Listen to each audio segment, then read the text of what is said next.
Hello, QVS AP Human Geography students. I hope you're having a good weekend, and I hope that you're finding success in bringing the essential units to a close.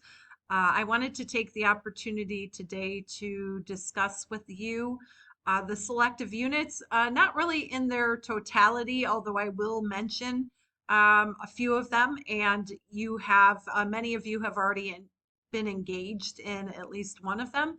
But I want to take the time to talk about one selective unit in particular, and that's the Geography Skills and Themes Portfolio unit. That is on the course page.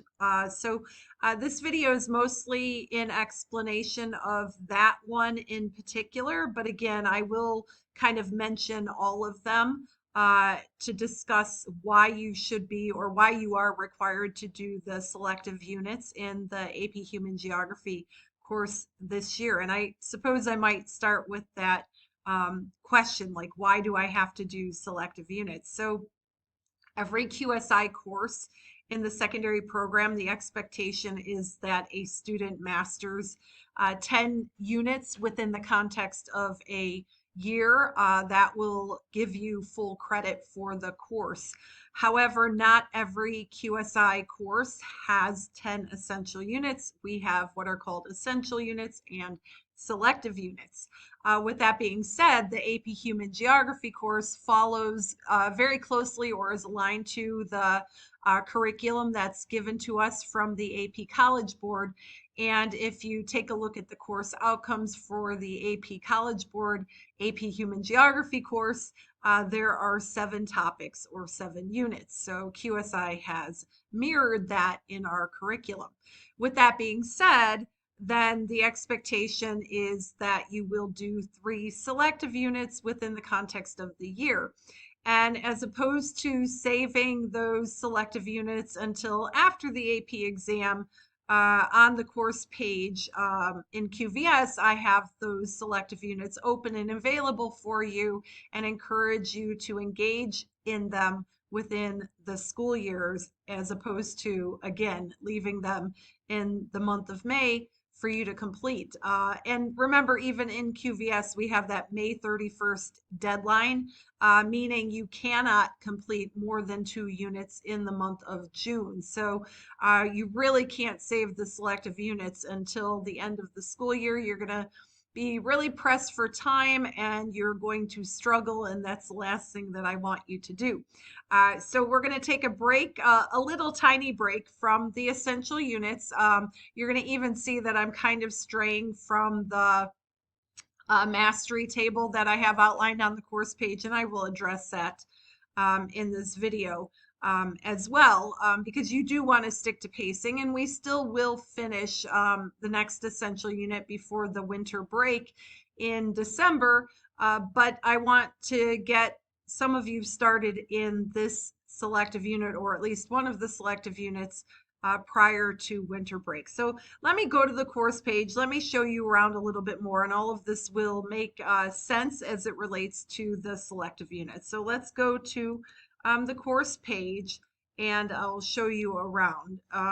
This is the beginning of the course page. You're all familiar with this. You're all familiar with the mastery table here. And if you look at the mastery table closely, you'll see what I mean by straying from the timeline a little bit in an effort to move on to some of these selective units and engaging in them. So this week you should be finishing Essential Unit 2, or actually by the time you watch this video, it should be done. Some of you have requested extensions, and I have granted them to you. For those of you who have mastered the unit, then you really do need to engage in one of these selective units.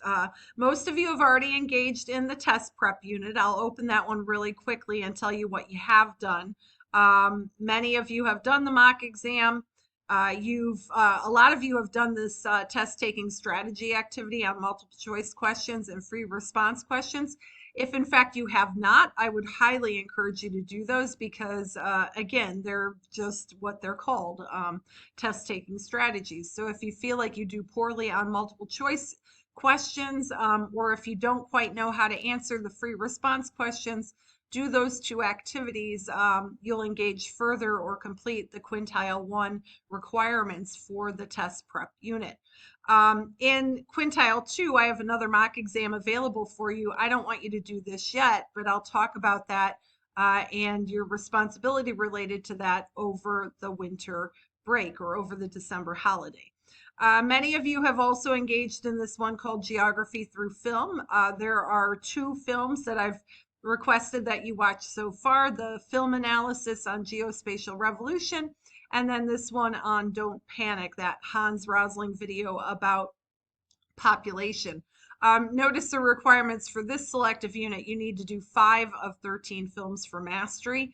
And there are lots of other films within the context of the other essential units. However, those 2 are really good as they relate to the topics of thinking geographically and population and migration.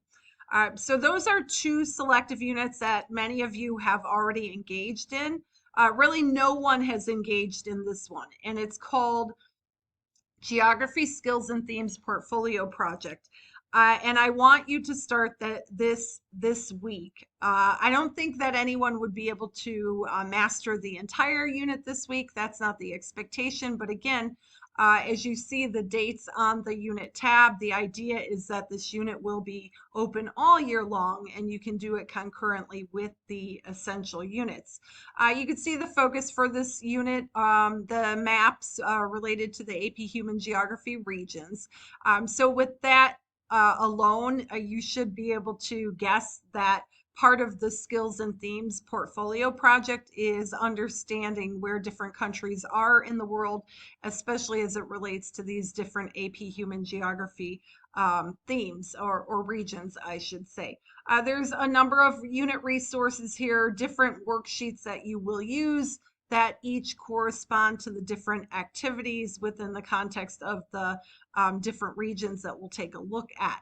And then here are the activities that are required for mastery. Please notice the red title here, and it says choose any 5 of the 7 regions, themes, and complete all activities for those 5 regions for mastery.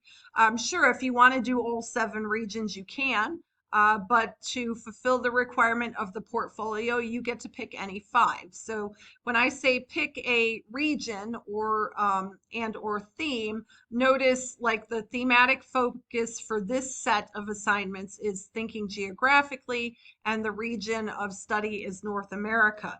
And then the next one is thematic focus population and migration with the thematic focus or a regional focus of South America. And then the next thematic focus, culture, with a regional focus, Europe. Political geography with a regional focus of Asia. Thematic focus of agriculture with a regional focus of Russia and its former republics. And then the last 2, thematic focus urban and land use and a regional focus of Southwest Asia and Africa.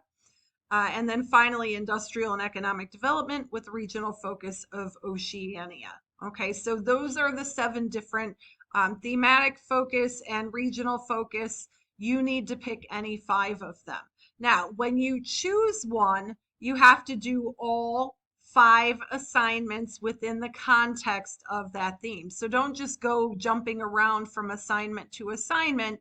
If you choose to focus on North America, then you have to do the TED Talk activity, the map skills activity, the Geography Now activity, the Stratfor activity, and the current events, all for that thematic focus of thinking geographically, all with the regional focus of North America. So for example, with the TED Talks, when you go in here, you'll see that you have a number of them to choose from. I think like generally speaking, 4 or 5.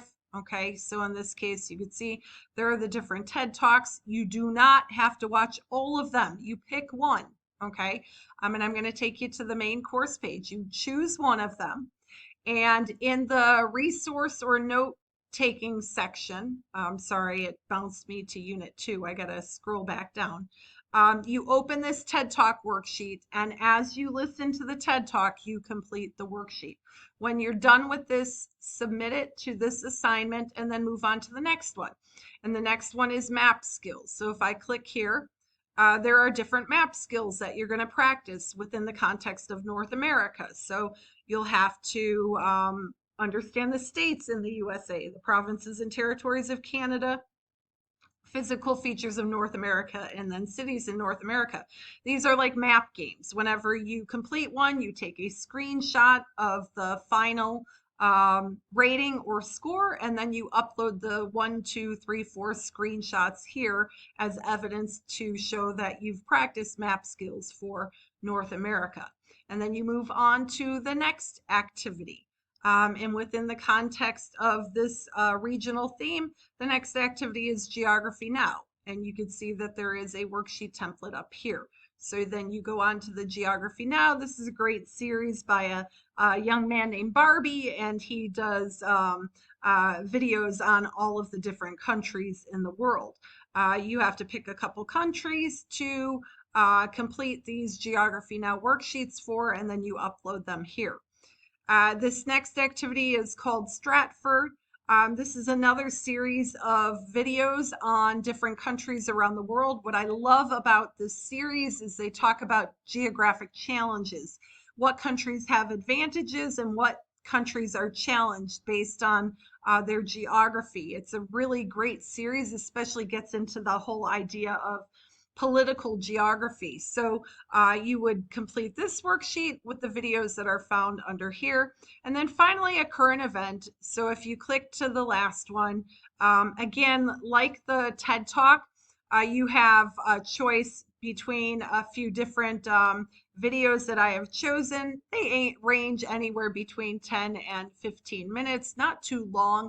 Watch the current event topic within the context of the region that you've chosen, and then click open this worksheet and fill in the worksheet in response to the topic that you have chosen. Again, you don't have to do all of them, you pick one.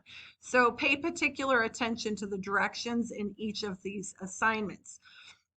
It would be really great if you got one region done this week before we get into moving on to the next essential unit. If you can get more than one done, that's even better. But my expectation really is that you choose one of the regions and do all 5 assignments with in totality. Okay. So that is essentially that selective unit on geography, themes, and skills. Try to engage in it this week. Even if you're taking extra time to finish the prior essential unit, you should still be able to find some time to do the activities in selective unit 3, even if it's a little bit of homework next weekend before we move into the next essential unit. And then you'll get on a good head start for this selective unit. Again, it's called selective, but it really is required. And I don't want you to save them until the end of the school year to do them. If you have any questions, please contact me. I am happy to help you in any way. If you don't understand one of the activities or assignments, please reach out to me and I will support you in any way that I can. Good luck finishing up the last essential unit. Make every effort to do that as soon as possible, even if you requested an extension, so that you can engage in these selective units sometime this week. Have a good week. Bye.